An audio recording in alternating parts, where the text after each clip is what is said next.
un siècle après qu'Ernst Stromer a étudié et décrit Spinosaurus pour la première fois, Nizar Ibrahim et Paul Sereno disposent enfin d'un nouveau squelette.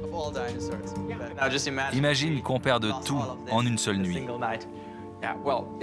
Si jamais on est menacé par un bombardement, on planquera les fossiles dans une grotte bien profonde. Par mesure de sécurité, leur premier travail est de copier les os. Alors qu'Ernst Stromer n'avait fait que les décrire dans son journal, Nizar et Paul se servent d'un scanner pour numériser tous leurs fossiles l'un après l'autre. Le résultat, une image en 3D précise à une fraction de millimètre près.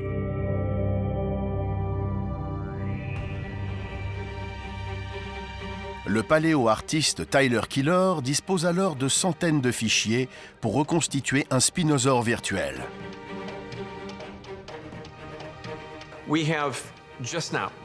Le travail de reconstitution des dinosaures est entré dans l'ère numérique.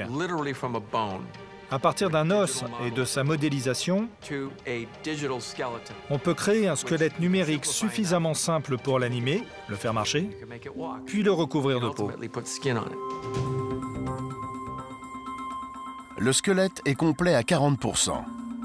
Un chiffre étonnamment élevé comparé à la majorité des spécimens.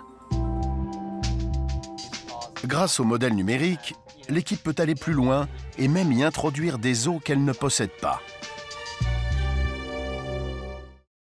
Après avoir scanné les photos originales d'Ernst Stromer et redimensionné les os à la bonne taille, Tyler Killer ajoute les morceaux de mâchoire et de colonne vertébrale qui manquent.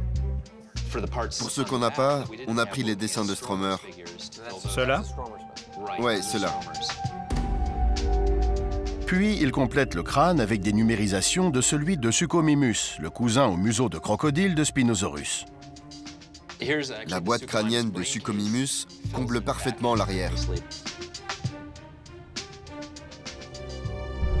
En assemblant les éléments du nouveau spécimen avec ceux de Stromer, de Suchomimus, plus d'autres os isolés, il recrée le squelette numérique d'un animal aussi extraordinaire qu'Ernst Stromer l'avait imaginé. Avec une longueur de 15 mètres du museau à la queue, c'est bien le plus grand prédateur qui ait jamais foulé le sol terrestre.